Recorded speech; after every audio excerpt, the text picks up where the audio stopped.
Hello नमस्कार दोस्तों, स्वागत है आपका हमारे यूट्यूब चैनल। फ्रेंड्स, आज हम लोग पढ़ने वाले हैं प्लांट्स के बारे में। और यहाँ पे हम देखेंगे हार्मोन्स के बारे में। जो प्लांट्स के हार्मोन्स कौन कौन से हैं उनके बारे में आप देखें, क्या विशेषता उनकी, ये भी हम यहाँ पे देखने वाले हैं।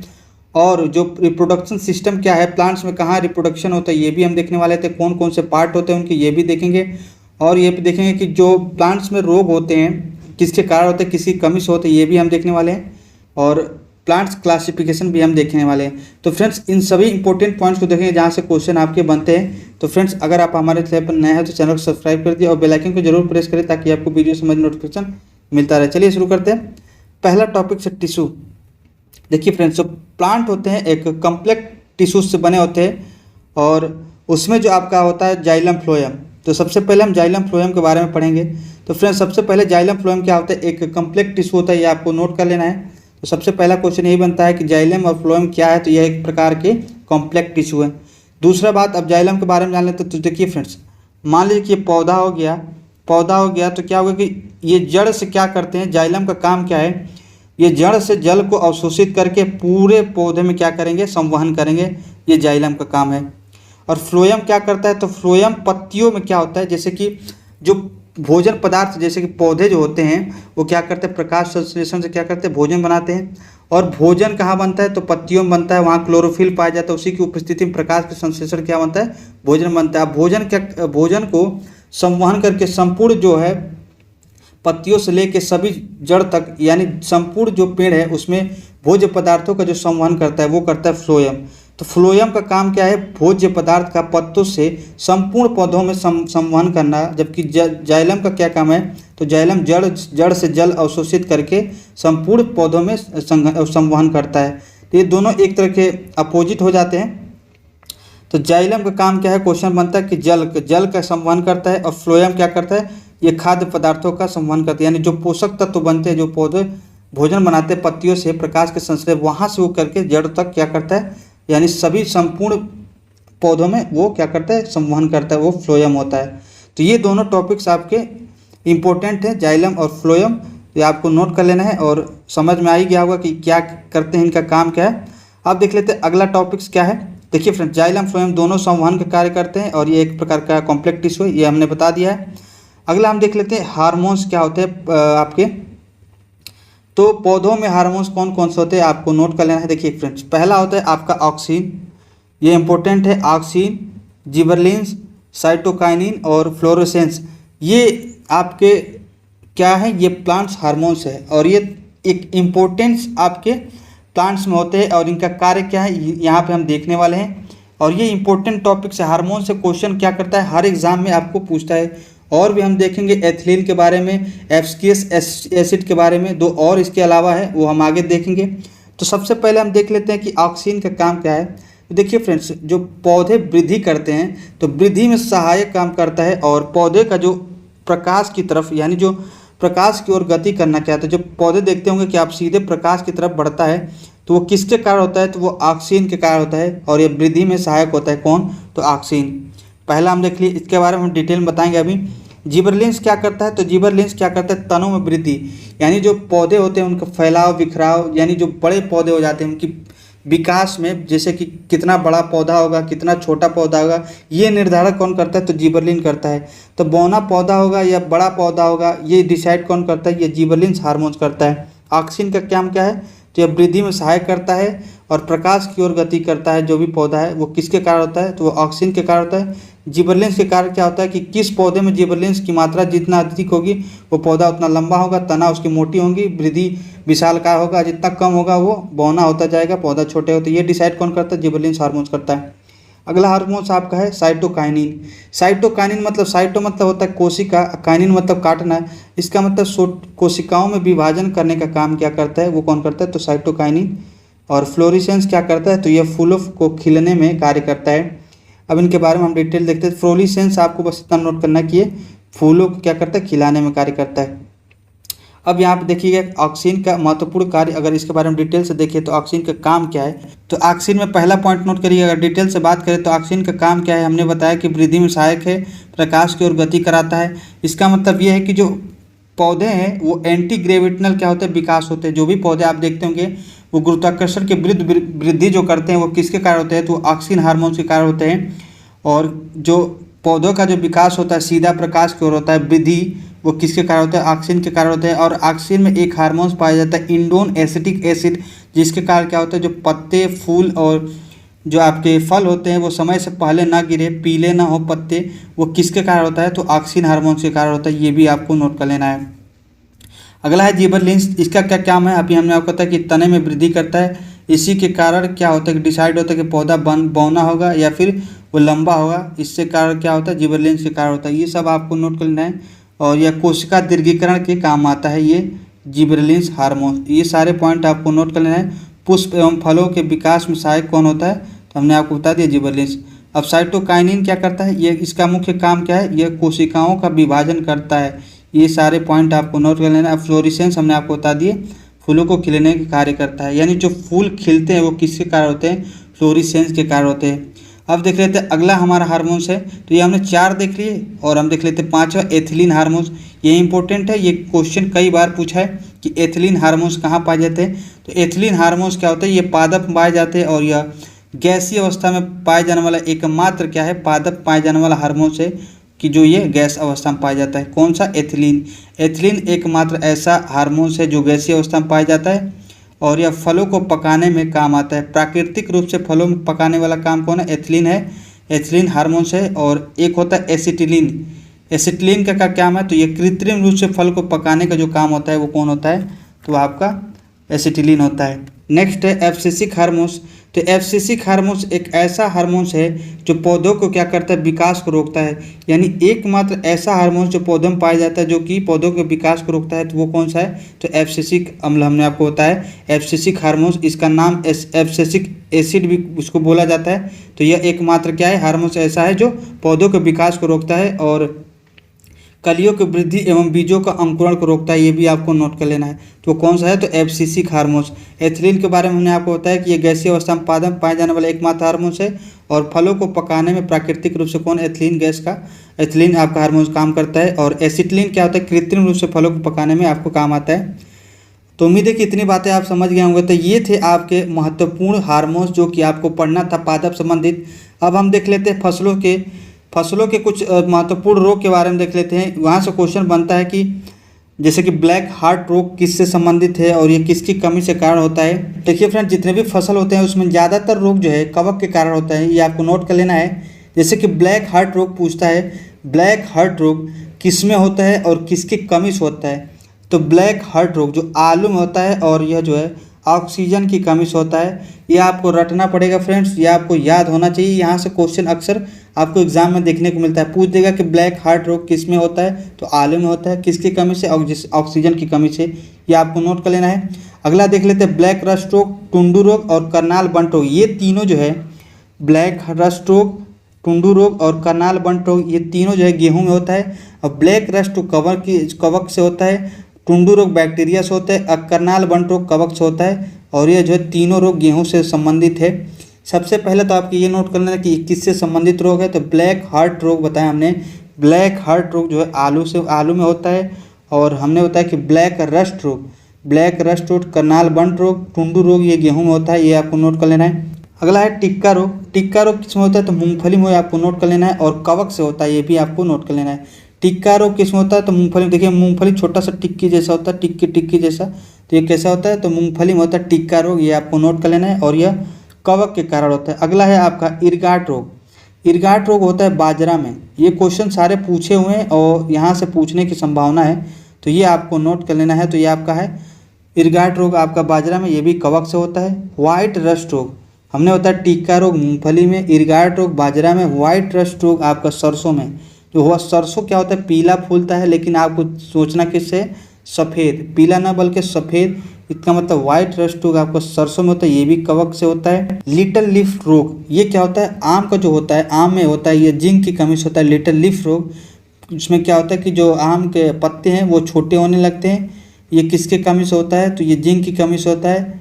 इसके लिए क्या होता है कि जो आम होता है उस पर जिंक का छिड़काव किया जाता है। तो लिटिल लीफ रोग किस में होता है, तो आम में, ये भी आपको नोट कर लेना है। मार्च रोग ये मटर में होता है। मार्स रोग केस में मटर, मार्स मटर। और ये जो मैग्नीशियम, ये तीन म यानी मार्स रोग मटर में और मैग्नीशियम की कमी से होती है, ये भी आपको नोट कर लेना है। खैरा रोग बहुत लोग सुने होंगे, खैरा रोग किसमें, धान में जिंक की कमी से होता है। और येलो वेन मोजेक रोग ये भिंडी में होता है, और ये जो वायरस से होता है ये भी आपको नोट कर लेना है। साइट्रस कैंकर रोग ये होता है नींबू में, और ये बैक्टीरिया कारण होता है। तो साइट्रस कैंकर रोग किसमें, नींबू में, बैक्टीरिया में। तो हमने बताया कि आपका कौन कौन सा रोग हो गया, तो टिक्का रोग हमने बता दिया मूंगफली में, इरगाट बाजरा में, व्हाइट रस्ट रोग आपका सरसों में, लिटिल लीफ रोग जो आम का जो पत्ते होते हैं वो छोटे होने लगते हैं, उसके जिंक के लिए छिड़काव किया क्योंकि उसमें जिंक की कमी हो जाती है। मार्स रोग मटर में और मैग्नीशियम कमी से होता है। खैरा रोग धान में, जिंक की कमी से। येलो वेन मोजेक रोग आपका भिंडी में वायरस से। और साइट्रस कैंकर रोग नींबू से, बैक्टीरिया से होता है, नींबू में होता है, ये भी आपको नोट कर लेना है। अगला देख लेते हैं व्हाइट बड रोग, ये होता है मक्का में। देखिएगा फ्रेंड्स, जो आपको कली जो होता है मक्के का ऐसे होता है, वो बड कहते हैं उसको, तो उससे आपको नोट करना है कि व्हाइट बड रोग, जो मक्के का जो दाना है वो पीला ना होकर सफ़ेद होने लगता है, उसमें क्या होता है, व्हाइट बड रोग होता है। और ये किस में होता है, तो ये आपको मक्का में होता है, ये आपको नोट कर लेना है। अगला आपका बंची टाप रोग, ये बनाना में होता है और बैक्टीरिया के कारण होता है, बंची टाप रोग। देखिए फ्रेंड्स, जब केला खाएंगे तो बहुत टाप लगता है केला, लेकिन उसमें क्या एक रोग लग जाता है जो बैक्टीरिया कारण होता है, तो उसको बोलते हैं बंची टाप रोग। रेड रॉट रोग, जो गन्ना होता है, आपको देखिएगा गन्ना जो होता है लंबा सा होता है, थोड़ा सा लाल लाल दिखता है, लेकिन उसमें क्या होता है, हल्का सा दरार फट जाता है कहीं कहीं, और उसमें लाल लाल दिखने लगता है, धब्बा धब्बा टाइप का, वो होता है, यानी गन्ने फटने लगते हैं अपने आप, उसको बोलते हैं रेड रॉट रोग। वो कहाँ होता है, गन्ने में, वो भी कवक के कारण होता है। तंबाकू मोजेक रोग, तंबाकू का मोजेक रोग जो होता है तंबाकू में होता है, ये भी आपको नोट लें। तो मोजेक रोग किसमें होता है, तंबाकू में। फ्रूट रोग जो होता है ये आपका अमरूद में होता है, ये भी कवक के कारण होता है। तो ये सारे इंपॉर्टेंट रोग जो है ये फसल से संबंधित है और यहाँ से क्वेश्चन बनते हैं, तो ये आपको एक बार नोट कर लेना है और अपने आप से क्या करना है, ध्यान से इसको रट लेना है और कुछ नहीं करना। टिक्का रोग हमने बता दिया। देखिए ब्लैक हार्ट रोग आलू में, हमें तो याद है ब्लैक हार्ट रोग आलू में ऑक्सीजन कमी से, ब्लैक रस्ट रोग कवक में, गेहूं में आपका ये हो जाता है। टुंडू रोग, करनाल बंट रोग ये गेहूं में, तीनों रोग आपको गेहूं में है। टिक्का रोग मूंगफली हो गया। इरगाट रोग आपको बाजरा, व्हाइट रस्ट रोग सरसों, लिटिल लीफ आपका जो होता है आम के पत्ते छोटे होने तो जिंक की कमी से, और मार्स रोग आपका मटर में, मैग्नीशियम कमी से, खैरा धान में, येलो वेन मोजेक रोग भिंडी में, साइट्रस कैंकर नींबू में, व्हाइट बर्ड रोग मक्का में हो गया, बंची टाप रोग बनाना में हो गया, आपका रेड रॉट रोग आपका गन्ना में हो गया, तंबाकू मोजेक रोग तंबाकू, और फ्रूट रोग आपका हो जाएगा अमरूद जो कवक से होता है। अब देख लेते हैं प्लांट क्लासिफिकेशन के बारे में, यहाँ से अक्सर क्वेश्चन बनते हैं। हमने देख लिया अभी तक हार्मोन्स से सारा इंपॉर्टेंट था, जाइलम फ्लोएम देखे, हार्मोन्स देख लिए हमने, 6 प्रकार के हार्मोन्स देखे जो पौधे में पाए जाते हैं, वो सारे इंपॉर्टेंट थे, उसको आप देख लीजिए। और फसलों से संबंधित रोग देख लिए, किसकी कमी से होता है या फिर किसके कारण होता है, यह भी हमने देख लिया। अब देख लेते हैं प्लांट क्लासिफिकेशन के बारे में। ये क्या होता है फ्रेंड्स कि हम लोग क्या करते हैं कि प्लांट्स को है 2 भागों में बांटते हैं। एक हम बांटते हैं क्रिप्टोगेमस, एक होता है फेनेरोगेमस। इन दोनों के बारे में हम पढ़ने वाले हैं। तो क्रिप्टोगेमस क्या होते हैं और फेनेरोगेमस क्या होते हैं ये भी हम देखने वाले हैं। देखिए फ्रेंड, क्रिप्टोगेमस वे होते हैं जिनमें न तो फूल पाए जाते हैं और न ही बीज होता है। वे पौधे जिनके ना तो फूल होते हैं ना ही बीज होते हैं, वो क्या होते हैं, क्रिप्टोगेमस होते हैं। दूसरा आपको नोट कर लेना है फेनेरोगेमस क्या होता है, तो फेनेरोगेमस होता है जिसमें फूल भी हो और बीज भी हो। अब यहाँ पे हम देख लेते हैं पहला आपका क्रिप्टोगेमस। क्रिप्टोगेमस को हम 3 पार्ट में डिवाइड करते हैं, ध्यान से देखिएगा। क्रिप्टोगेमस वे होते हैं कि जिसमें ना फूल हो ना ही बीज हो। दूसरा आपका फेनेरोगेमस जिसमें फूल भी हो बीज भी हो। तो आप देखिए पहला जो क्रिप्टोगेमस हम इसको पढ़ने वाले हैं, इसके 3 बार पार्ट हम कर देते हैं। एक होता है थैलोफाइट, एक होता है ब्रायोफाइट, एक होता है टेरिटोफाइट। तो थैलोफाइटा देख लेते हैं। तो थैलोफाइटा में क्या होता है, ये जल में होते हैं, यानी ये एक्वेटिक पौधे होते हैं और इनमें क्या है, जड़, तना और पत्ती का पूर्ण अभाव होता है। जैसे कि आप देखे होंगे एलगी जो है, एलगी शैवाल, वो इसी में आता है थैलोफाइटा में, और वो जल में होता है। और क्या होता है, इनमें ना ही तो पत्ती होगी, ना ही तना होगा और ना ही उसमें जड़ होंगे। इसका मतलब उसमें जाइलम फ्लोएम भी नहीं होगा, क्योंकि उसमें ना ही जड़ होगा, ना ही तना होगा, ना ही पत्तियाँ होंगी, तो उसमें जाइलम फ्लोएम का भी अभाव होगा। ये भी आपको नोट कर लेना है, जैसे कि आपका शैवाल। आगे हम इसको डिटेल में पढ़ेंगे। नेक्स्ट है ब्रायोफाइटा, इसके बारे में हम जान लेते हैं। तो ब्रायोफाइटा जो होते हैं ये स्थल में भी होते हैं और जल में भी होते हैं। हमने थैलोफाइटा देखा केवल जल में होते हैं, ब्रायोफाइटा जल और स्थल दोनों में होते हैं। इसको हम उभयचरी यानी एम्फीबियन प्लांट्स भी बोलते हैं, जो जल में भी हो और स्थल में भी हो उसको हम एम्फीबियन यानी उभयचरी प्लांट्स भी बोलते हैं। इनमें भी क्या होता है, जाइलम और फ्लोएम नहीं होता है। इसके बारे में हम आगे डिटेल से देखेंगे। और टेरिटोफाइट क्या होते हैं, तो टेरिटोफाइट केवल आपके स्थल में पाए जाते हैं। इनमें जो है जाइलम फ्लोएम पाए जाते हैं और ये जो है सरीसृप वर्ग के कहा जाता है, यानी ऐसे पादप जो रेप्टाइल्स वर्ग कहा जाता है उसको हम क्या बोलते हैं, टेरिटोफाइट। और ये जो है केवल स्थल पे पाया जाता है और इनमें जाइलम फ्लोएम होता है। अब इसके बारे में हम डिटेल में देख लेते हैं। बाकी ये जो फेनेरोगेमस है उसको हम आगे देखेंगे डिटेल में। इसको भी दो भागों में बांट दिया जाता है, एक होता है अनावृत बीजी, एक होता है आवर्त बीजी, जिसको हम जिम्नोस्पर्म और एंजियोस्पर्म बोलते हैं। इनको भी दो भागों में बांट देता है। एंजियोस्पर्म को दो भागों में बांट के करते हैं, एक बीजी होता है, एक द्विबीजी होता है। इसको हम आगे में डिटेल में बात करेंगे। सबसे पहले हम देख लेते हैं थैलोफाइटा। तो देखिए फ्रेंड्स, हमने क्या किया, जो प्लांट्स किंगडम क्लासिफिकेशन में किए दो भागों में, एक होते हैं क्रिप्टोगेमस, एक होते हैं आपका फनेरोगेमस। तो अभी हम फिलहाल में क्रिप्टोगेमस पढ़ रहे हैं। क्रिप्टोगेमस को हमने तीन भाग में बांटा, एक होता है थैलोफाइटा, एक होता है ब्रायोफाइटा, एक होता है टेरिटोफाइटा। अब हम देख लेते हैं यहाँ पे थैलोफाइटा को डिटेल में। तो अभी हमने बताया कि ये क्या होते हैं, तो ये होते हैं आपके जलीय पौधे, यानी ये एक्वेटिक पौधे होते हैं। इनमें जड़, तना और पत्ती का पूर्ण अभाव होता है। और इनमें जो जड़, तना और पत्ती का पूर्ण अभाव है, तो इसका मतलब यहाँ पे जाइलम फ्लोएम भी नहीं पाया जाता है। और इन जैसे कि आपका एल्गी होता है, जो शैवाल होता है। अब देख लेते हैं हम शैवाल के बारे में डिटेल में। तो सबसे पहले हमने क्या बताया कि फ्रेंड, जो प्लांट है क्लासिफिकेशन किया हमने दो भागों में, एक क्रिप्टोगेमस, एक फेनेरोगेमस। तो क्रिप्टोगेमस को हमने तीन भागों में बांटा, एक हो गया आपका थैलोफाइट, एक हो गया ब्रायोफाइट, एक होगा टेरिटोफाइट। हमने थैलोफाइटों में देखा कि इसमें फल फूल तो होगा नहीं, ना ही जाइलम होगा, ना ही फ्लोएम होगा, जैसे कि शैवाल। अब शैवाल को देख लेते हैं। तो शैवाल को हम क्या कहते हैं, शैवाल की स्टडी को क्या कहते हैं, तो स्टडी ऑफ एल्गी कहते हैं, फाइकोलॉजी। ये हम पहले ही पढ़ चुके हैं। और इसमें जो होता है, ये जो पादप होते हैं, ये पादप एक प्रकार का पादप है। तो जाहिर सी बात है ये स्वपोषी होंगे। जितने भी पादप पेड़ पौधे होते हैं क्या, तो ये स्वपोषी होते हैं, जिनमें प्रकाश संश्लेषण होगा। स्टोरेज जो फूड होता है, यानी इनका जो फूड होता है वो किस रूप में स्टोरेज होता है, तो स्टार्च के रूप में होता है। और इनका जो सेल वाल है वो सेलुलोज का बना होता है, ये भी हम पढ़ चुके हैं। और इनमें हरित लवक भी पाया जाता है। तो इसका मतलब ये है कि जितने भी पेड़ पौधे होते हैं, हमने बात कर चुके हैं पहले कि जितने भी पेड़ पौधे होते हैं वो एक प्रकार के स्वपोषी होते हैं। तो शैवाल भी क्या है, एक प्रकार का पादप है। क्योंकि हम प्लांट क्लासिफिकेशन पढ़ रहे हैं, उसमें हमने दो भागों में बांटा है, एक आपका क्रिप्टोगेमस, दूसरा हमने बांटा फनेरोगेमस। तो हमने क्रिप्टोगेमस में तीन भागों में बांटा, एक आपने बांटा थैलोफाइट, ब्रायोफाइट और टेरिकोफाइट। उसमें हम थैलोफाइट पढ़ रहे हैं, जिसमें एक एल्गी पढ़ रहे हैं। और एल्गी एक प्रकार का पादप ही होता है। तो जितने भी पादप होते हैं एक प्रकार के स्वपोषी होंगे, और स्वपोषी होंगे तो प्रकाश से क्या करेंगे, भोजन, आपका भोजन बनाएंगे। और एक प्रकार का जो उनका भोजन होता है वो स्टार्च के रूप में स्टोरेज होता है। और उनका जो सेलवाल होता है वो सेलुलोज का बना होता है। और हरित लवक होगा, क्योंकि क्लोरोप्लास्ट होगा, वहीं आपका प्रकाश संश्लेषण होगा। तो ये आपका शैवाल हो गया। जैसे कि आपको नोट करना है कि एक प्रकार का क्लोरेला शैवाल है। और ये जो है अंतरिक्ष यात्री जो होते हैं वो भोजन के रूप में इसको ग्रहण करते हैं। ये एक टेबलेट होता है। क्लोरेला क्या होता है, एक टेबलेट होता है। और ये अंतरिक्ष यात्री जो है वो क्या करते हैं, ये भोजन के रूप में ग्रहण करते हैं। क्लोरेला एक शैवाल है, ये भी आपको नोट कर लेना है। एक शैवाल आपको नोट कर लेना है आपका एनाबेना। और एनाबेना जो होता है नील हरित शैवाल जिसको बोलते हैं। ये तीनों क्वेश्चन आपको पूछा हुआ है। तो आपको क्लोरेला क्या होता है, ये अंतरिक्ष यात्री जो होते हैं, जो अंतरिक्ष यात्री होते हैं वो भोजन के रूप में ग्रहण करते, वो कौन सा शैवाल होता है, तो होता है क्लोरेला। एक शैवाल आपको नोट कर लेना एनाबेना या नील हरित शैवाल जिसको कहते हैं। और लाइकेन आप लोग जानते हो कि कवक और शैवाल का सहजीवन होता है। और ये ज़्यादातर उष्णकटिबंधीय क्षेत्रों में पाए जाते हैं, ये भी आपको नोट कर लेना है। जो उष्णकटिबंधीय वन होते हैं वहाँ पे लाइकेन पाया जाता है। और लाइकेन जो है प्रदूषण को मापने के लिए काम आता है। यानी जहाँ प्रदूषण सबसे ज़्यादा होगा, यानी जहाँ जिस क्षेत्र में प्रदूषण ज़्यादा होगा वहाँ लाइकेन नहीं होंगे, ये आपको नोट कर लेना है। प्रदूषण सूचक का काम करते हैं लाइकेन। और ये शैवाल और कवक का सहजीवन होता है कौन, तो लाइकेन, ये आपको नोट करना है।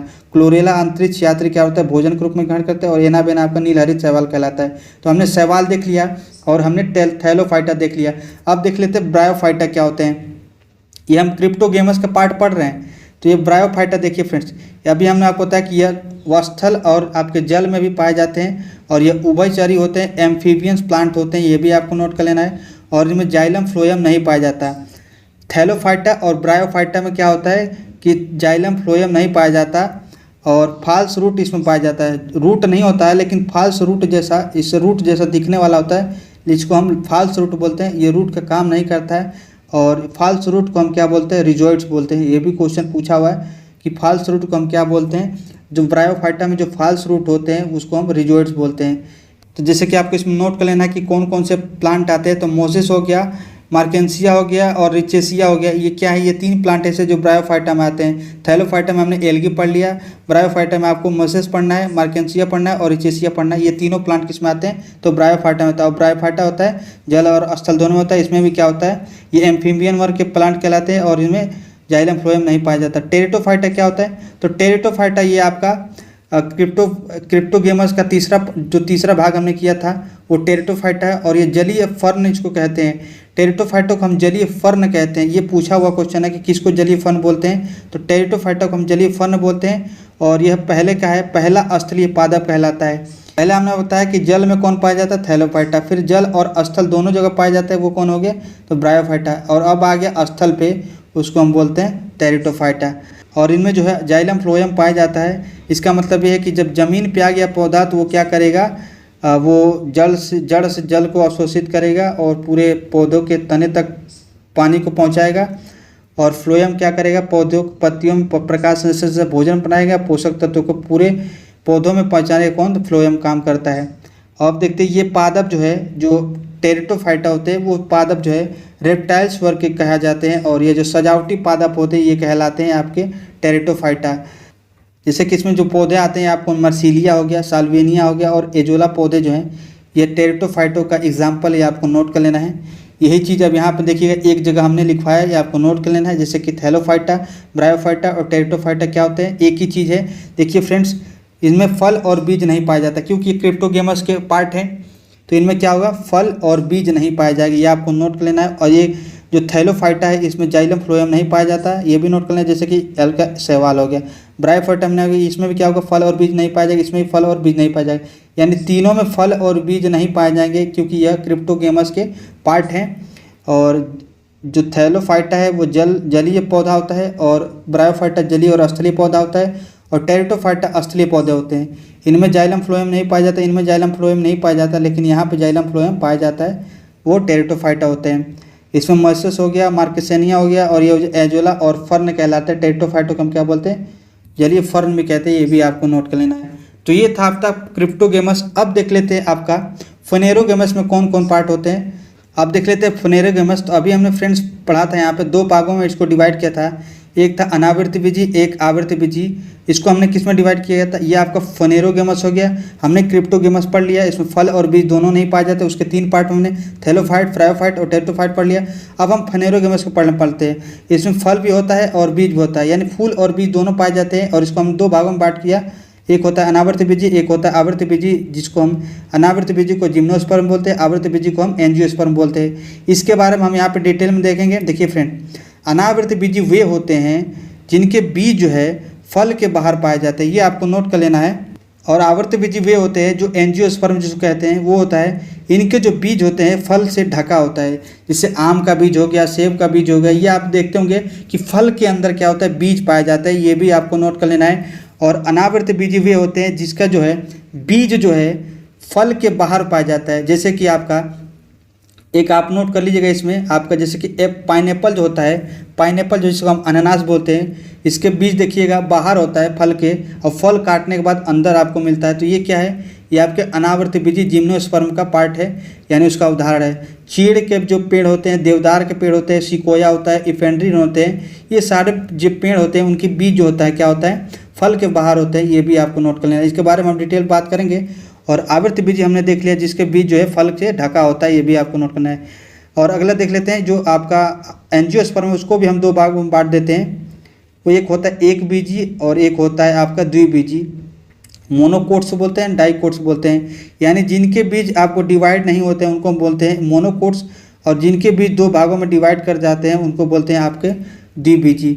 जैसे कि आप लोग देखते होंगे कि जो मूंगफली का दाना होता है वो आपको भूनने के बाद 2 भागों में टूट जाता है। बादाम का है, चना का है, सेम का मटर है, मूंग जैसे आम का है, वो सब क्या है 2 भागों में देखिएगा बीज उसका पट जाता है, उसको बोलते हैं द्विबीजी, एक होता है मोनोकोट्स। इसके बारे में आगे हम डिटेल बात करेंगे। आगे देख लेते हैं फ्रेंड्स, अब देख लेते हैं आवृत्ति बीजी और अनावृत्ति बीजी के बारे में। तो आवृत्ति बीजी देख लेते हैं सबसे पहला। तो जिम्नोस्पर्म वे होते हैं जैसे कि अनावृत्ति बीजी भी बोलते हैं और नग्न बीजी भी बोलते हैं, क्योंकि इनका जो बीज है वो फल के बाहर होता है, यानी इनका जो बीज है ढका नहीं होता किसी चीज़ से, उसको हम बोलते हैं अनावृत्ति बीजी। जैसे हमने बताया कि पाइनएप्पल, चीड़, देवदार और आपके सिकोया, जैसे आपने सबसे बड़ा देखा हुआ यूकेलिप्टिस, ये पौधा जो होता है ये सब क्या है, ये एक प्रकार के अनावृत्ति बीजी प्लांट्स होते हैं। और इनके जो है बीज फल के बाहर होता है और बीज के ऊपर क्या होता है, कोई आवरण नहीं होता, इसीलिए हम इनको नग्न बीजी भी बोलते हैं। इनमें जाइलम फ्लोएम होता है और जड़, तना, पत्ती होती है, क्योंकि यह फेनेरोगेमस के क्या है, पार्ट है। अनावृत्ति बीजी और आवृत्ति बीजी, फेनेरोगेमस हमने बताया था कि जिसमें फल और बीज दोनों पाए जाते हैं। और इनकी जो है अनावृत्ति बीजी जो पौधे होते हैं उनका क्या होता है कि जो लकड़ी होती है वो इम्पोर्टेंट होता है, उनकी लकड़ियाँ फर्नीचर बनाने काम आती है। आप जानते होंगे चीड़ और देवदार जैसे सिकोया और जो यूकेलिप्टस है, क्या इनके पौधे हैं, इनके जो फर्नीचर बनती है आप जानते होंगे। और ये जो है जीरोफाइट्स होते हैं, यानी कम पानी में भी हो जाते हैं। आपके जीरोफाइट्स पौधे होते हैं कौन से, जिन्हें हम मरुद्भिद भी बोलते हैं। जो अनावृत्ति बीजी जो पौधे होते हैं उनको मरुद्भिद पौधे भी बोलते हैं, क्योंकि इनको पानी की आवश्यकता कम होती है, ये कम पानी में भी हो जाते हैं, इसलिए इनको हम जीरोफाइटिक बोलते हैं। तो जिम्नोस्पर्म हमने देख लिया। अब देख लेते हैं एंजियोस्पर्म। तो एंजियोस्पर्म यानी आवृत्ति बीजी, तो हमने ये बताया कि जिनके बीज जो है वो फल के द्वारा ढके होते हैं, जैसे कि आम, सेब, तो आप देख रहे होंगे जैसे गुदा के द्वारा उनको ढका हुआ है एक तरह से, तो उसको हम बोलते हैं एंजियोस्पर्म। जैसे कि इनका जो सीड्स होते हैं वो फ्रूट के द्वारा, फल के द्वारा ढके होते हैं। इनमें जाइलम फ्लोएम पाया जाएगा, तना, पत्ती, फूल भी पाई जाएंगी, और जैसे एप्पल मैंगो हो गया। और इनको दो भागों में बांट देते हैं। एंजियोस्पर्म को भी हम क्या करते हैं, दो भागों में बांट देते हैं। पहला आपको नोट कर लेना है एक बीजीय मोनोकोट्स, दूसरा आपका डाइकोट्स। तो जो मोनोकोट्स होते हैं जिनको हम एक बीजी बोलते हैं, सिंगल सीड्स पाया जाता है, जैसे चावल, गेहूं, मक्का, बाजरा, जई, जौ, गन्ना, इनके जो बीज होते हैं वो एक बीजी होते हैं, यानी इनको दो भागों में डिवाइड नहीं कर सकते। जबकि जो द्विबीजी होते हैं वो बीज में डिवाइड होते हैं समान भाग में। जैसे कि मैंगो के बीज आप देखेंगे जब फाड़ेंगे बीज से तो दो भागों में बढ़ जाता है। काजू का बीज है, मूंगफली है, बादाम है, चना है, सेम का मटर है, ये सब क्या है, ये सेम मटर जितने भी बीज हैं इनके द्विकोट्स होते हैं। इनको जब आप डिवाइड करेंगे तो इनके जो बीज होते हैं दो भागों में डिवाइड हो जाते हैं, ये आपने देखा होगा। अब देख लेते हैं प्लांट्स रिप्रोडक्शन के बारे में। तो ये थे आपके प्लांट क्लासिफिकेशन के बारे में। अब देख लेते हैं प्लांट्स रिप्रोडक्शन के बारे में। तो प्लांट्स में रिप्रोडक्शन हम देख लेते हैं कि प्लांट्स में रिप्रोडक्शन कहाँ होता है। तो जो जनन अंग जो होता है प्लांट्स में वो पुष्प में होता है, यानी इनका जो प्रजनन होता है वो कहाँ होता है, तो आपका निषेचन भी, आपका जितने भी क्रिया होती हैं ये सारी क्रियाएं पुष्प में होती हैं, प्लांट में, ये आपको नोट करना है। देखिए फ्रेंड्स, प्लांट रिप्रोडक्शन को हम दो भागों में बांट देते हैं, एक होता है मेल, एक होता है फीमेल। जो मेल वाला है उसको हम एंड्रोसियम बोलते हैं, जिसको हम पुमंग या पुंकेसर बोला जाता है। जो फीमेल होता है उसको हम गाइनोसियम बोलते हैं, जिसको जायांग या फिर स्त्रीकेसर कहा जाता है। अब इसके बारे में हम डिटेल में देख लेते हैं। देखिए फ्रेंड्स, अधिकांश जो फसल होते हैं जैसे जौ, धान, गेहूँ, सरसों, तिल, अलसी, दलहन आदि के प्रत्येक पुष्प में स्त्री केसर और पुंकेसर दोनों ही उपस्थित होते हैं। उनको हम कहते हैं, ऐसे पुष्प को हम क्या बोलते हैं, उभयलिंगी। ये आपको नोट कर लेना, यानी बाइसेक्सुअल इसमें इसको बोलते हैं, उभयलिंगी इसको बोला जाता है।